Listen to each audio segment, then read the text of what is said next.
at a certain point, you need to translate it into a bet, translate it into something that, you might not have everyone's agreement with it the same way. You might not believe. You've spent some time surfacing the differences in perspective.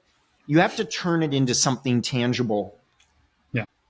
There's decreasing rewards of trying to spend more time to get people, because I made this recent talk called The Alignment Trap. And basically my point in this talk was we spend way too much time to try to get alignment. Like, you're not going to align people after a certain point. In fact, it's good that people see different ways and different things. Welcome to a new episode of Product Directions Podcast, 100 Product Strategies. We are your insider access to top product leaders shaping the strategy of the most diverse industries today. I'm your host, Nacho Basino, and I'll be digging into the real-life situations, problems, and frameworks used for strategy with product people all around the world in all kinds of products and markets. While there is no recipe for success, listening to others' experiences may give you the edge you need to solve your next strategic challenge.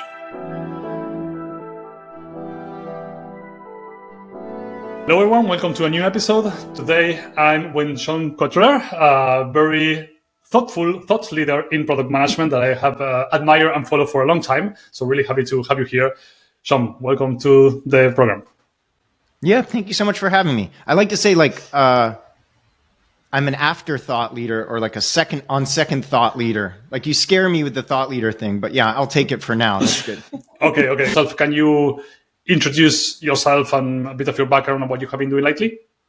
Sure. Yep. So John Cutler, I have a background in product management, UX, and then, before all this, maybe it was more business analyst roles. And then I had a life before this as a musician and doing other things. So that was a transition that I made. But really in the last, 7 to 8 years, mostly B2B SaaS companies, either in, a UX research role or a product role. And then recently, for about 4 years, I worked for a company called Amplitude as a product evangelist, which is really interesting because my role got me in touch with a lot of companies from around the world, which is really, really exciting. I got to meet great people. I got to, work with you. We did a lot of stuff. And then I have a soft spot for being, in the weeds again, like in the mess directly. So I pivoted to working back full time at a company called Toast, and they do food tech, not restaurant tech, that type of stuff. I have a mix of product operations and product enablement. That's pretty cool. So in this episode, I want to start by exploring your concept of the messy middle, because I feel it relates very well to strategy. So jumping a bit directly into it, I would like to have maybe a brief explanation of what it is and why it's important.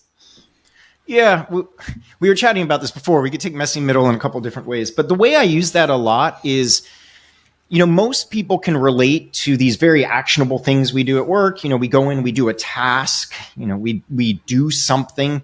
And even in organizations that are maybe very data driven, we might impact a metric. We do something, something happens. It feels very real. And then in a lot of discussions about strategy and other things, we can all sort of relate to that, the long-term ideas. The company's growing, the company is thriving. There's many things happening that in retrospect, often with strategy, we're like, well, we figured it out. We got these things, but these are sort of long-term lagging outputs of doing the right thing. And so most of us can relate to that. You go to the talk at the beginning of the year and the CEO, whoever, say, here's the pillars of our strategy, and they feel very like whatever, and you've got your work to doing these things. And so the messy middle for me is really these, and it's something we explored a lot in the workshops I did at Amplitude with different frameworks and things, but really is somewhere between there's this place where the work and what you're doing is starting to impact things at longer time horizons, and you're not able to make the connections as immediately to what you're doing.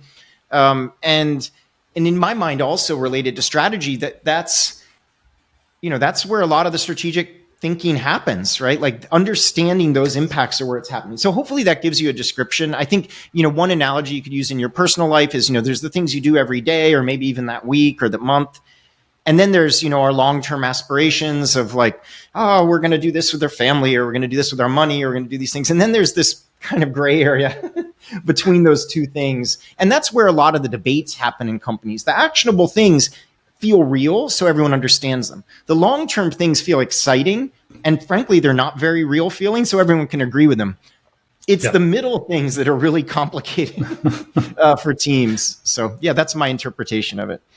Absolutely, that resonates a lot of with the challenges. I see product leaders kind of coming up with, as you said, the big bullet points of the strategy are easy to agree on or easy to define, but then getting that into actual work and connecting to what the teams are doing and contributing to is very hard.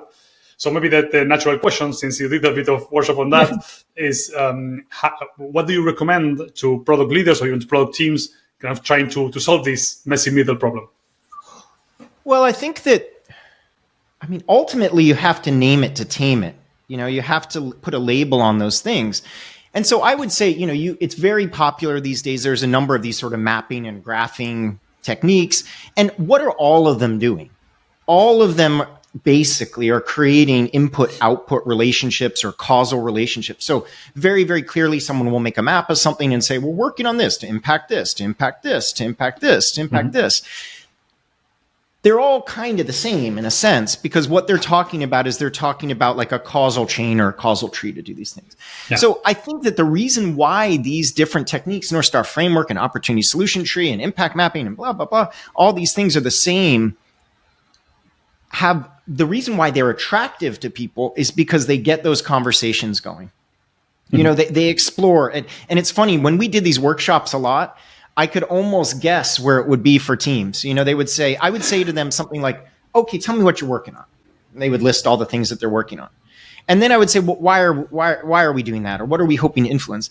And when teams were new, they would go from that thing immediately to the long-term bullet point. We're being customer centric this year, and it's like, you could feel it. You could feel that there was a lot in between that. So you would say to the team, look, I need you to give me some of the things in the middle.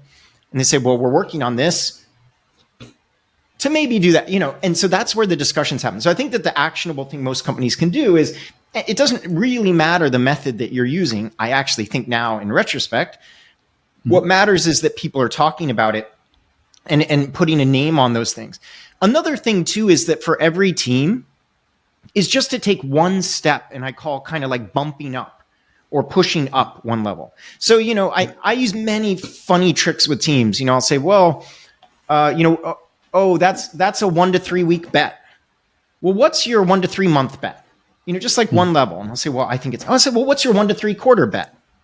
Oh, great. What's your 1 to 3 year bet? Well, what's your 1 to 3 decade bet?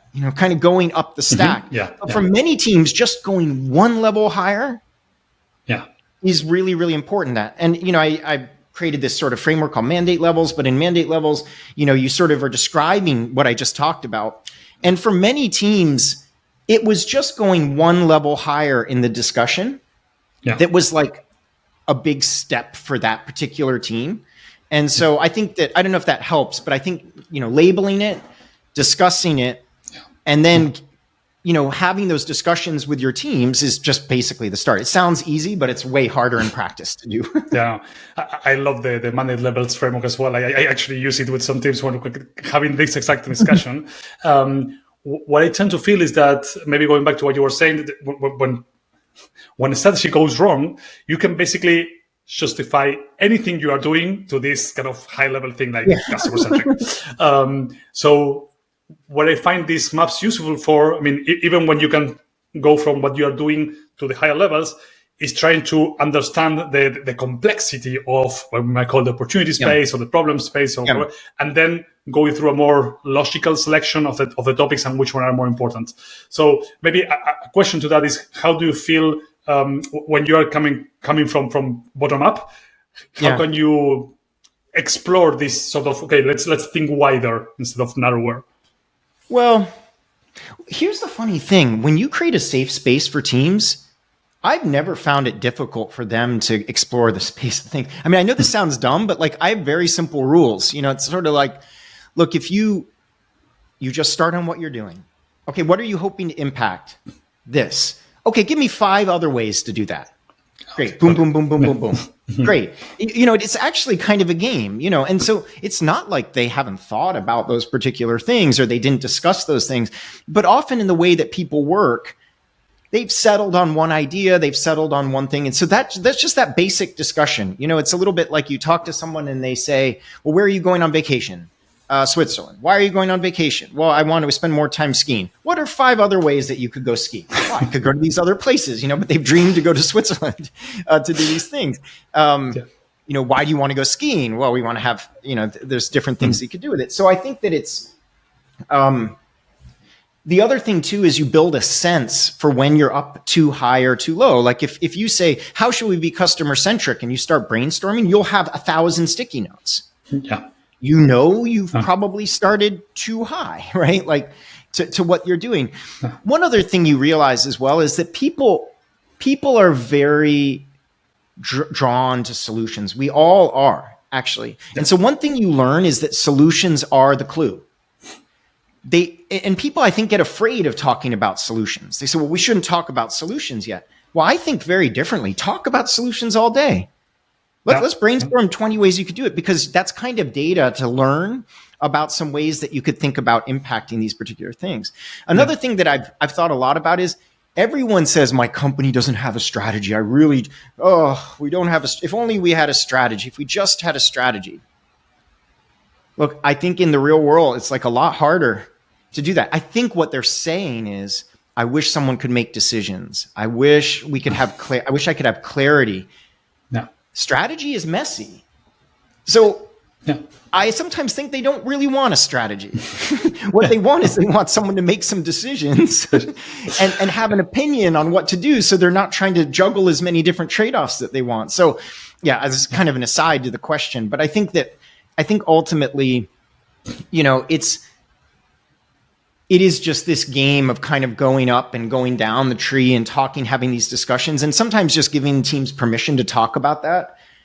They're very good at it. It's not like they need a lot of prompting, which I think is why a lot of these techniques are very popular. So take something like an opportunity solution tree or something like that. The reason why that framework is so effective is because when you give people permission to just talk about it and visualize it, they'll do it.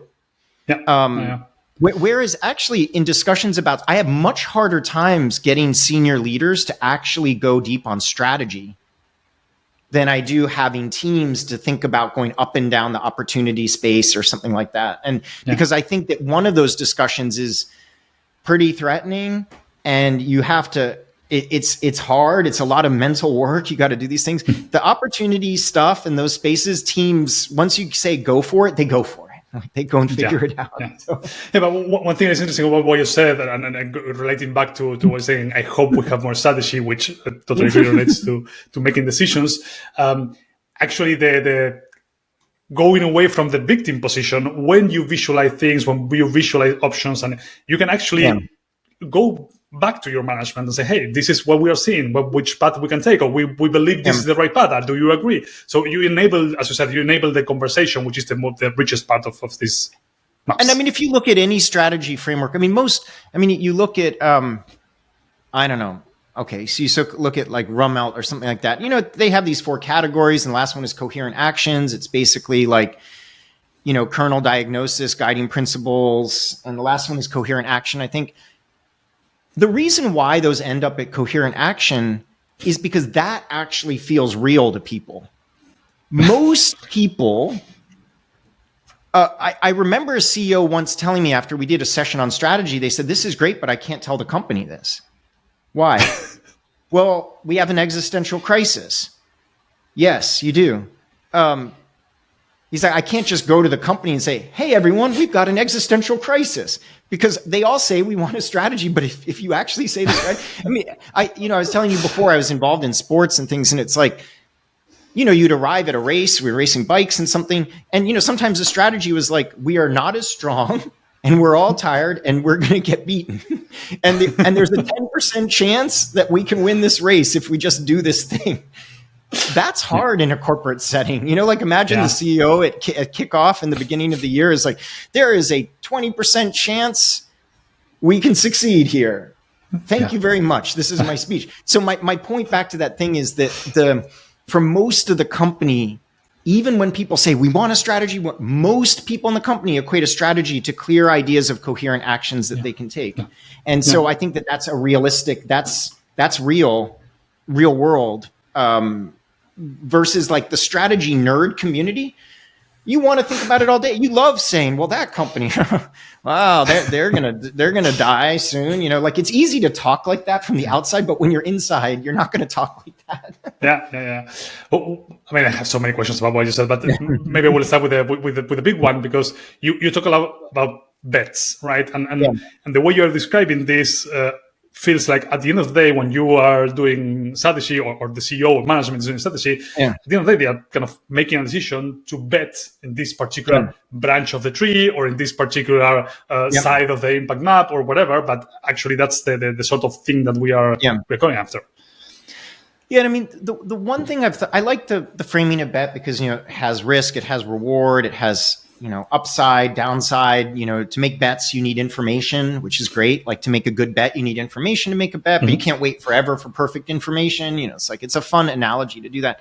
The way that I think about it is that there are bets, again, at different levels. Like core strategic bets might be like where we're going to play, you know, like that kind of thing.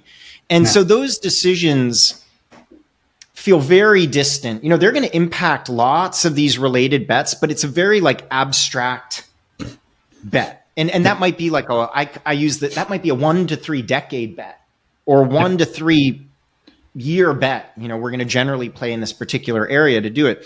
How that gets translated into the much more like tactical. I hate the word tactical because it makes it seem like strategic is. I just generally think of strategic as more. It's more future forward. It has a lot more interweaving parts built into the particular thing, and it doesn't feel as action like. It's much more we're betting on the world. You know, we're betting on where competitors are going to go. We're betting on our capabilities that we might need. We're betting on these things. It feels more like you're betting on where the whole weather is going. You know, like that feels like strategic to me. The tactical thing does feel like, and today we're going to bring our raincoat, or, you know, today we're going to prepare for a flood or something like that. So I don't say tactical as a bad thing. But generally, you know, those larger strategic bets do translate into things that feel more actionable. Yeah, they feel more approachable and impactable. If that makes sense. I mean, one of the things I love about your framework of the messy middle is that at the end of the day, and even the mandate levels, it's a set of nested bets. So it's very arbitrary to say which is strategic and which is tactical, because at the end of the day, one is responding to the other. So it's and that's a big. As long as they are interconnected, right? That's the tricky part. Well, and I think that's the thing of. That's the hard part about talking about those middle types of bets too, you know, because they are emergent, and they might not feel as actionable for some people as they would like, and they might not feel as big and things as other things as you like. So, you know, and that's the thing about strategy. You know, I have a strategy for how I'm going to operate my day today. I said, I'm going to wake up early and get the kid to school, you know, like I get the school, and I had a general strategy for how my day is going to go. And I'm going to have a strategy I'm going to spend the next 10 years of my life. So it's almost like, the strategy is a very fractal set of things. So that's like that's a good point. I mean, to go back from the nerdy word to more actionable, when you are, for example, interacting with product leads and you are recommending how strategy should look like, what are some of the tips you give them, or some of the guidelines? Yeah, so there's a couple things that I've been thinking a lot lately. So one is that strategy is about picking the right questions to answer and your current answer to those questions. Okay. So I'll say to a team on a very simple level, like, look, there's lots of questions we have right now. Which are the important ones that we should have a perspective on? This. Maybe it's where we're going to play. It might, for that team, it might not be what market are we in? That's not actionable to them at the moment. But for that particular team, let's say that someone's thinking about a customer journey problem, and you know, and maybe there's this key question of like, if the company goes to a certain market, you're going to not have that kind of motion in your company. So one person is going to say, well, I think we need to have an answer to this question about where we're going. Okay. Yeah. And there's a lot of things that don't matter. I say to them, what questions don't matter right now? It doesn't matter this. It doesn't matter this. It doesn't matter all these things. Okay. So you've got a list of questions. And then it's basically like, do we have an answer for that right now? And then I use this idea of like operating assumptions, because sometimes basically it's like we don't have 100% confident answer, but let's operate under the assumption that XYZ is going to be true. And then let's do it. So if you, and this is kind of a funny way to think about strategy, because everyone has these canvases and everyone has all these things. All these things are basically trying to remind you what questions to ask yourself. And then ultimately you have an answer for it. And either your answer is something that you have with conviction, or you have with, it's either an insight or a belief. It might be like a strong belief that you have. It might be an assumption. It might be I called it FAB: facts, assumptions, beliefs. It's either a fact, or it's an assumption, or it's a deeply held belief that you have about that particular question. And then you either need a strategy to get more information about it, or you're going to operate based on the assumption that something is true until you get more information about it. So this sounds, but this is very actionable with the team. It's basically like, it sounds so dumb, but many teams miss this out. It's just like, what questions do we need to answer? And what's our current answer? Do we even need to care? Is it a fact? Is it an assumption? Is it a belief? And do we need to collect more information to feel more confident about it? And let's go. And that is a strategy in a sense. And like a lot of people, when you make it like that, it feels way less intimidating. When you go and you say it's a strategy, for many people, they think they Google things and they see McKinsey and they see this and horizons and all this kind of stuff. And sometimes it just gets in the way of trying to answer those questions. Maybe one interesting point of what the whole thing we were saying is that, so I will go a bit into the stakeholder alignment, or however you call it. But I have found that this topic of making explicit the degree of confidence, or as a kind of fact versus because at the end of the day, facts also has some shades of gray. So how do you feel about those conflicts of, hey, maybe my belief is different from the stakeholder belief, or things like that? So aligning on these bets when you don't have facts, how do you recommend teams go about that? I think what I'm learning, so this is my thing with Lean Startup and Eric Ries. Like, I remember startups being like, oh my God, that feels like so intellectually rigorous. Like, we're going to have a hypothesis and then we're going to prove or disprove the hypothesis. Now, if you talk to any startup founder, after 1 month of trying that, no one went back to the canvas to say that thing. They were like, this is hard. I need to survive. My God, I believe in my product. Like, screw these experiments. We don't need anything to do it. So I think that realistically, I'm saying that I'm sure people did it effectively, but at least in my experience of talking to founders and other people, it all made sense intellectually. But then when people tried to do it, it all kind of falls apart. Yeah. So related to this is, I think you shouldn't spend too much time believing that if you surface everyone's assumptions and everyone's things, that you're going to find reality and everyone's going to agree. So I think that ultimately with these exercises, it's about you have to time box it. And you have to, and this is where coherent action fits in. Like, at a certain point, you got to time box it. And you know what? The person in sales might think that enterprise is going to be an amazing business. And then the other person in marketing doesn't even know what enterprise means. And the teams are like, yeah, but the architecture is never going to survive those things. And you're never going to get them all to agree, because they all kind of see their version of reality to do it.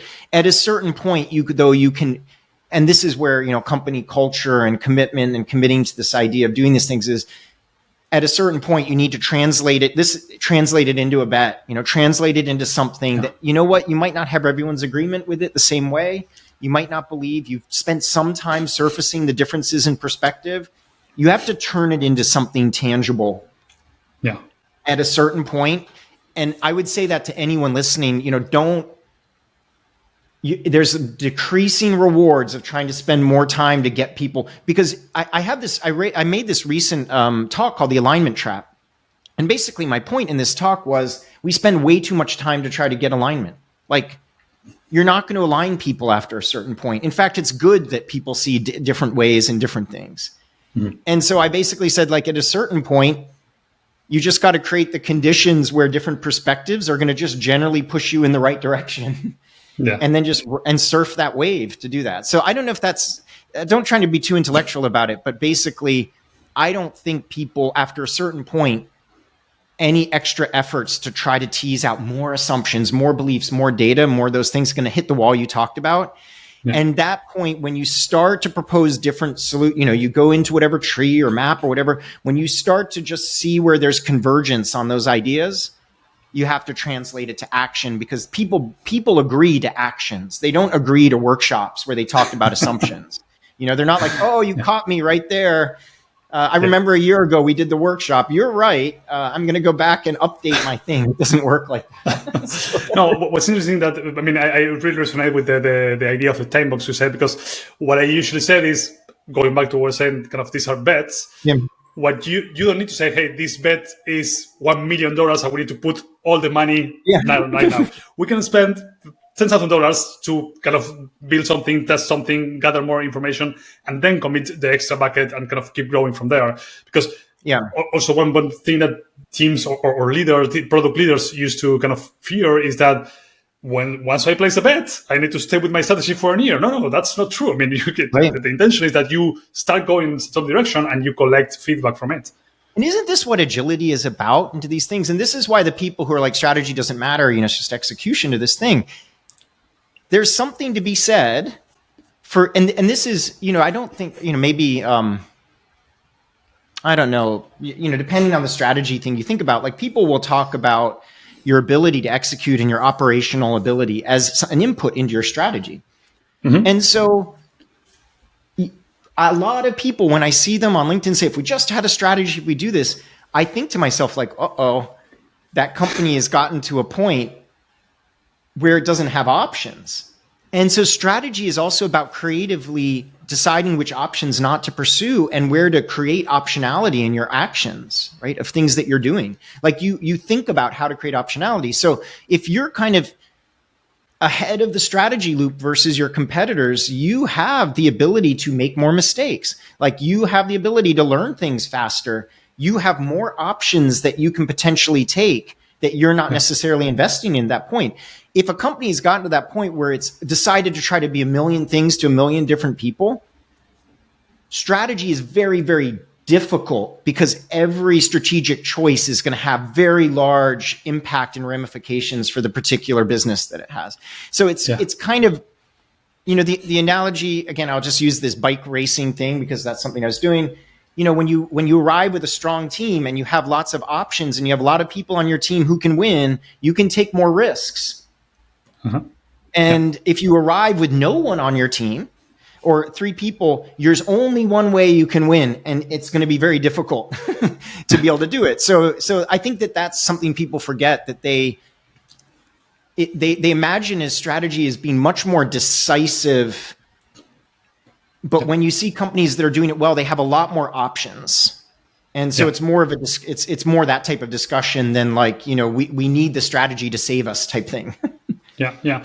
What's interesting about that is because also on the other hand, so you need to have this, as you said before, I mean, someone needs to make a decision of okay, we're going to bet on this space. So if, let's say, you want to expand internationally, that's something that probably is coming from the CEO. And then there is an appetite for making an investment in taking that risk.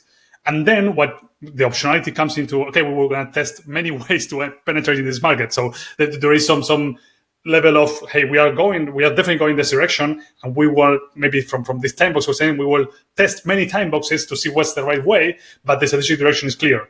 And until we test it many ways and we kind of fail, we will keep pushing for this strategic direction. There's a lot of last responsible decision. I mean, a company like that, like if a company has a lot of tailwinds and is doing pretty well, they have so many more options at their disposal to think about things. They can fail a couple times. They can have 15 products that never get off the ground and they can think that they're doing these things.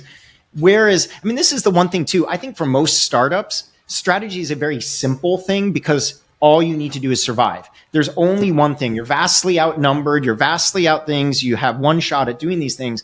I think where it gets interesting, this is where there's a transition as companies scale to a point where things get harder and things get more complex. And you have to start thinking more strategically to do the thing. So this is what's very fascinating to me about the strategy and this messy middle stuff, because it is very like, I think people have in their mind what it feels like to have this like great strategy. And realistically, in most companies, it's like this survival situation. There's really just one strategy. I feel that also we have this these views in retrospective that this company had a great strategy, so they succeeded. And in actually, when they were running with it was probably much more chaotic than we believe. For example, we touched base about Amazon briefly before. They have a lot of successes and failures.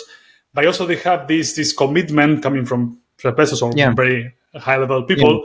For example, with Prime. Prime lost money for a lot of, and we can probably have many examples from Amazon with this same logic in, hey, we need to keep pushing for this, and eventually, fire tablet, maybe killed, Prime, super success. So this is kind of the best. Yeah, I think and I think that for a lot of people in their company too, you also have to realize this is going to sound so bad. But basically, there is a theory that 99% of companies are slowly dying. I've learned, and I learned this at Amplitude meeting with so many different companies, that the macro factors determining the whole cycle of a company are off. Most people are not thinking about that, even like VPs or whatever. But if you step back and if you think of the company, you're like, okay, that company, they're riding this wave. It has a couple surprises left in that wave. It's going to be attractive to investors. Some companies will get bought. Some companies will just die. Some companies will get, they'll have these exits and they'll do these different things. You start to see it as you step back. You're like, wow, there's everyone who looks at these matrix diagrams of all the companies in a certain space, all of them are like little ants, like pursuing some anthill together. Like, so that's this kind of like ecosystem view of strategy. You tend to think of it as like, and when we're in one company, even very skilled people are not realizing that the macro factors determining that space might just be the macroeconomic factors combined with how investors, like many people are at a startup and they think, oh my goodness, we don't have a strategy. It's terrible. But they're not in the room at the time that the investor gave the company $100 million based on the investor's bet that either I want to be a $7 billion company or I just want out quickly. They weren't in that conversation. And so they're sitting there, thinking my company doesn't have a strategy. We don't know what we're doing. Like we're idiots. And like, why are we doing it? But if you step back, the company is just one strategic bet for an investor out of 1,000 different companies in their portfolio. So it's just a funny way to think of it. One thing I thought that this trigger is that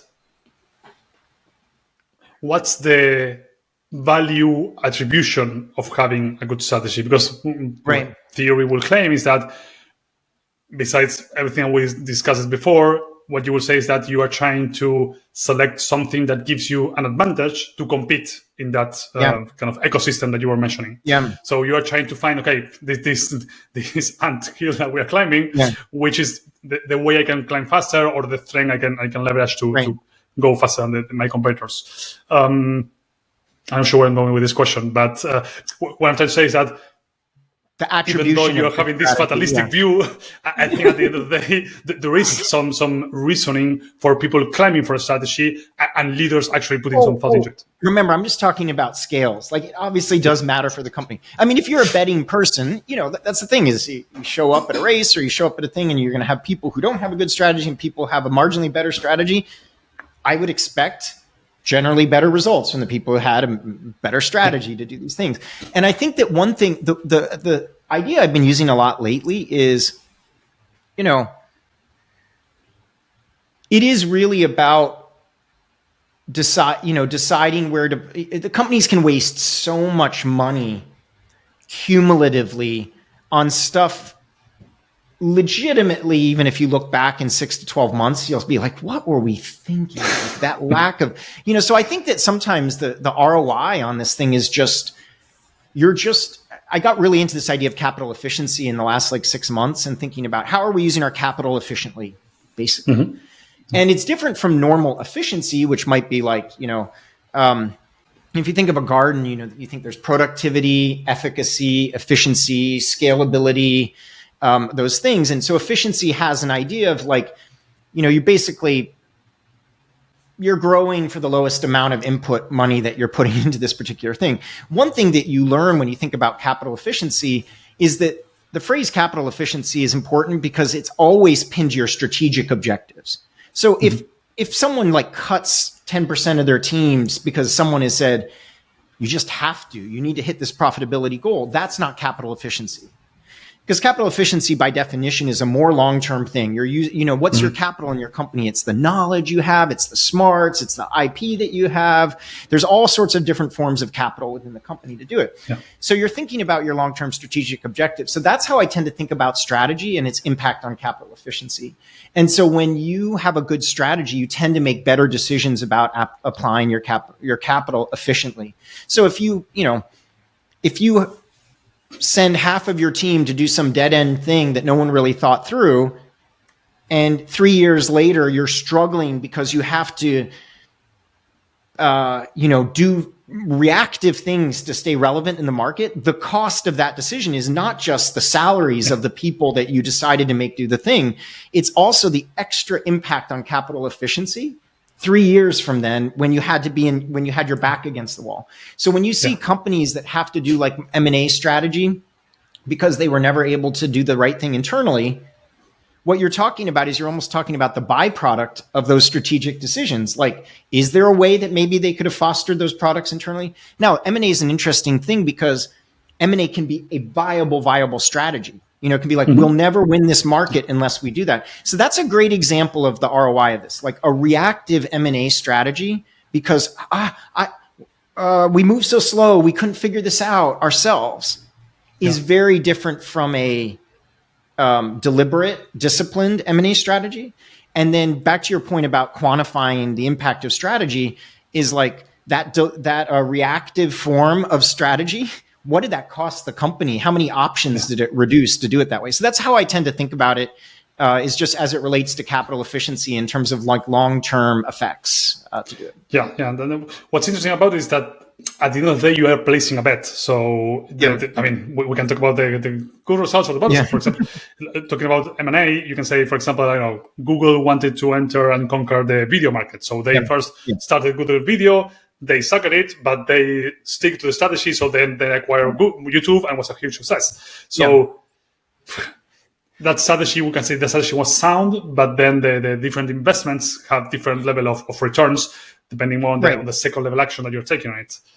Yeah, I think it goes back to the nested nature of our work, in which we can never say the investors put 100 million was one bet of the multiple bets they have, but then internally in the company, different teams are, let's say, competing, not in the sums, but they are trying to say, hey, we need to bet on this team strategy, and we need 2 million to bet in that bet. So we have kind of a cumulative set of investments in different bets.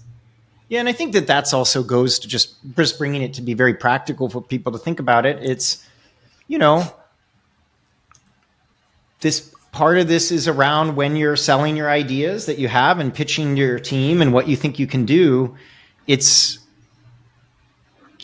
framing that potential upside that you have with the teams. I'm always amazed how even teams like, platform teams or even internally focused teams, they'll say something like, I think that we can get 3% productivity. And I'll ask them like, well, no. Like, what is that going to get us? And then I said, well, like, give me people. Like, well, what is it going to do? And so I'll say, point like that group over there. If you fix this thing, what is it going to let them do? Oh, they're going to go twice as fast. Oh, what's the value of the thing that they're doing? Well, they're building this and this. So like you're doubling the value creation capability of that and how fast they're going to learn if it's working or not.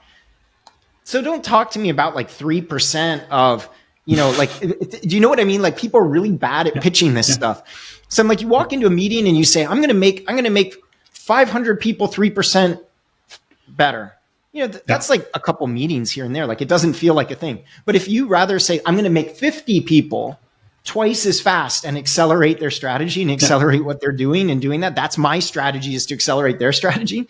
That means a lot different. So one thing you remind, just while we were talking about it, is that I think this goes to how people position their teams and position their own bets and position these things. It's like, I think it's just a skill that you learn over time to think about the downstream and second order and third order impacts of what you're doing versus just the most tangible thing that's in front of you. Absolutely. And I think this is one of the pitfalls of product leaders or even product managers, and leads to all this Brian Chesky thingy, but all the blame about the value of product management is because product people is not pitching the value that they are contributing with the teams. Yeah, I think, and I think also related to that,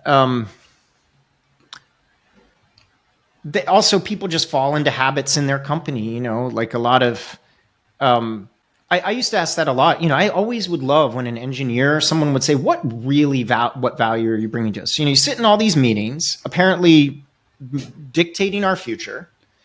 And then you talk to some other people, and then you come back to us and say, this is the thing.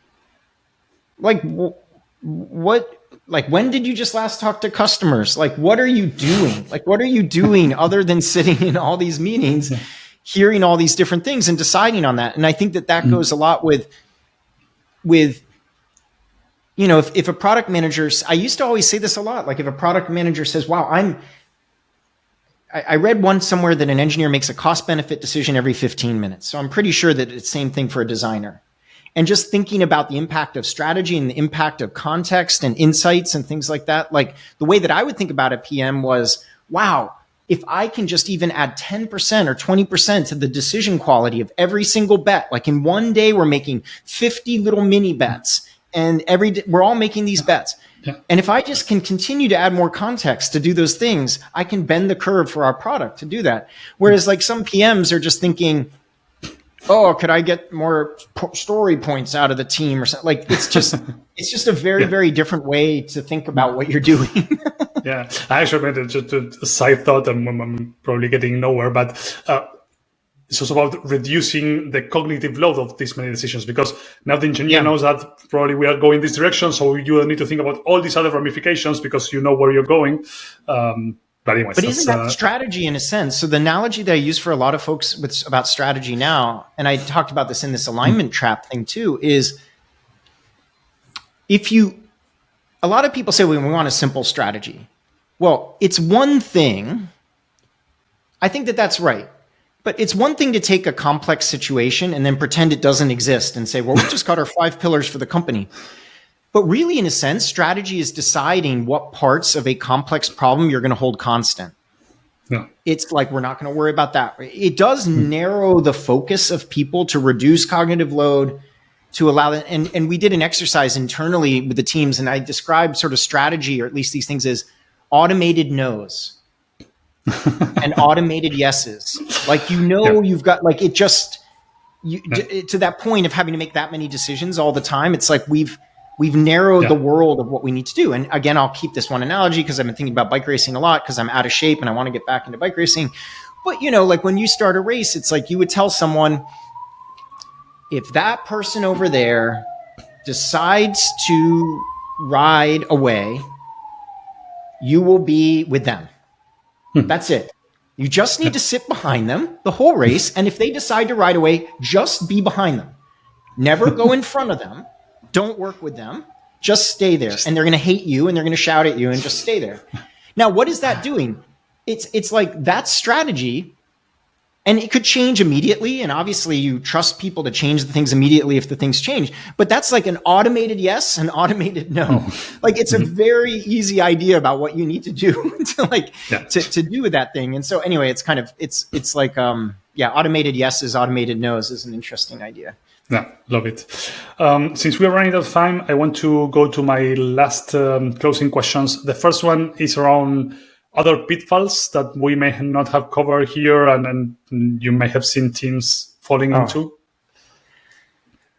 When thinking about the strategy, of course. When thinking about the strategy stuff, I think the difference between strategy deployment and strategy is often so mistaken that it's a huge problem. So basically, strategy deployment is about branding and about enablement and about making it understandable to everyone in the company. A strategy does not need to be understandable to everyone in the company. And people make this mistake all the time. Like, you don't need to, and this is the case too with what I was saying about like that thing in the bike race, about riding away to these particular things and what we said earlier, that most people don't want to know the actual strategy. Like, they kind of do, but they don't want to know all the gory details of those things. So what you see people do is they're like, oh, I can't fit that on one slide right now. Like, we have, we're having this deep discussion about where the industry is going and the market's going, but that's going to be too scary to put on the slide. So we have to stop talking about it. And I think the biggest problem is, no, do not stop talking about it. Keep talking about it for like 3 days. And then leave it to some other people to think about how to package that up. So what they'll do is people often look for a model that will help brand the strategy. They'll say, everyone, look, here's a triangle, and on one side it's this, and one side it's this, and one side it's this, and we're going to play in the middle, or hey, here's a 2x2, and the competition is here, and we're going to be in the upper right, or they think here's these pillars, or they think that that is strategy deployment. It is not strategy. Yeah. That is a communication technique to do the thing. And so I think that's the number one mistake I see, is people confusing those two things. A strategy should be simple and understandable and learnable, but that's a different problem. Than what is the strategy. One thing that calls my attention, because you mentioned this also before when you're talking about the existential crisis, is that, so my initial thought or reaction is, it's better when people understand why they are doing the things they're doing, and there's certain power in having these very strong problems, but the sense of urgency that can scare people, but can also motivate people to act faster. So it's a kind of hard balance. Well, and that's what I mean too about, there's a great book, called The Art of Action, which I think everyone should read. It's very good about, and it is very military based. So if you don't like military stuff, I'm not a big fan of military stuff, but I could read through it and do these things. But the analogy I used is at the end of the day, you have to convert it. You have to convert these things into very, so they use an analogy of you have a military, and you're just like, don't let the military cross this river. If you do this, and if they do, kind of push them to the north. And if you've got these other things, do it. So it's something, and it's very concise. It's like, we're going to do this. It's about communicating these guiding principles very, very effectively to do these things. The one analogy that I would use, though, is look, if you've got a military of 10,000 people on the river, you can say things like that because you've got 10,000 people. Now, if it's just 3 people, you're not going to say to them, hey, everyone, if the military crosses the river, just make sure they don't do it. No, you're going to probably say to them, I need you to stay at the top of that hill. Do not move, hide and do this thing. You're going to be much more specific about what you need. So I think that the point is, here's another thing too. I've seen very experienced people who don't even want to think about any of the messiness. They thrive on they are very tactically, that's why you want them in the company, because they're going to put all that. They'll say, I'm going to put that bullshit away because we don't have to worry about it. You're going to have other people in the company at the lowest level of your company I've seen this too, who will read the 15-page document and they're curious about it. Another thing is people make assumptions about people's strategic ability. And I always joke, there's an engineer on the team. People are like, well, I don't think the engineers would be working about it. And what does this guy do? It turned out that he was ranked in the top world for one of the most hardest strategic online games that there was. This person is not stupid, and give me the document. I want to see the document to do this thing. Yeah. So I don't know. Yeah, this gets to your question. Everyone has different whys, and that's what makes the problem hard. These things about obsessing about the one slide is a never ending failure mode, because realistically you need 5 versions of that slide. Yeah. You need, it's not about having the one slide that everyone will understand. That is always going to be a sacrifice. I would also say that if you're strategically minded, never look at anything that the company gives you to communicate to everyone, because you will always be bored and you will always be frustrated by it. So anything that gets presented to the whole company has already been modified down to the least common denominator. You will not be happy. In fact, don't go to that meeting.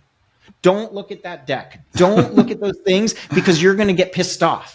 Yeah. And so just go and like find some other thing to do and then ask them for the real strategy. Well, that's a good point. I mean, one of the things I really kind of encouraged organizations to do is to kind of cascade the strategy, let's call it the real strategy, through the product, so through the leaders. Because at the end of the day, as you said, if you want having on all hands, it would be watered down, necessary. Yeah. But for example, going back to the different motivations, as a product leader, you can understand the strategy, you will communicate to PMs, and you have one PM who is super motivated about, hey, we will make this $1 million, we have this market share, and I was, hey, we will solve this customer problem, which is a super painful problem for them. This is having that sensibility awareness. I wish I had it to share with folks because I've drawn this picture. I'll leave you the last thing here that I've been getting deep into, which is I made a list with the team of all the different, what I call frames of strategy. There is an ecosystem frame. There's a technology ecosystem frame. There's a customer motion frame. There's a financial frame. There's the sort of venture frame, about investment frame. There is a competitive frame. There's a this frame. There's a that frame. We made a list of 20 frames. I really want to see that. So yeah, it's like, and I call it like 20 frames of strategy. And what I realized when I was looking at that was I was like, this is the problem right here. All these are very valid frames. All these are it is very valid to think about the customer's area and space and business and what's happening to it. That's like one frame. It's very smart to think about it just in the macroeconomic frame or whatever. And what I realized, a lot of these problems with teams is that they're not even labeling these frames. They're not like, that's why these strategies start to feel so watered down, because it's why it's hard for people to describe strategy in general, because I always ask them what frame. Like, what frame are we talking about? So it's kind of the role of leaders to either communicate the different frames or, I use my friend's example from Netflix all the time now, which is like, be HBO before HBO can be Netflix. Okay. And that was like a phrase that got said over and over. This was before Netflix became HBO, but then tried to be all of television. So then Netflix was like BTV before TV can be TV, right? Yeah. I always love that, because your choices as a leader are either catered to the different frames, or that to me is when you talk about like finding the crux of the strategy, or finding its graceful simplicity. It's not just dumbing it down. It's finding that one phrase in your company or set of phrases that the really smart person can run with 1,000 miles an hour, and also the person who's earlier in their career can get them thinking too. So it's graceful simplicity when you describe strategy is very different than dumbing it down. So your choices are either give all the different people their views into the strategy, a more complex document, many layers. And then the simplification is, it's really true. You can, for that one slide, if you work hard enough, you can find an elaboration of your strategy that's simple, but powerful. Simple and powerful is much more important than simple and weak and fragile. So you want simple and powerful is what you're looking for. And that's the point. I mean, we tend to jump to the simple before doing the hard work needed to get to the simplification. So that's the gap. Cool. Okay, we're super out of time. So this has been wonderful. Where can people find you, and what can they do for you? Oh, geez. I'm so overwhelmed with the social media stuff now. I mean, just LinkedIn is probably is where I'm going to camp out for a little while until I figure out my next move. And then that's where I am. So find me there. Perfect. So this has been wonderful. Thanks so much for sharing all this expertise. And I hope you enjoyed as well. Yep, absolutely. Thank you so much, Nacho. I hope you enjoyed this episode of 100 Product Strategies, the podcast by Product Direction. You can also follow us on Twitter, LinkedIn, or Instagram to get access to free weekly content that helps product people upgrade their skills and become more successful. You can access more material, promotional trainings, and be notified of every episode of the show with Product Direction's weekly newsletter. Join thousands of product leaders by registering in productdirection.co.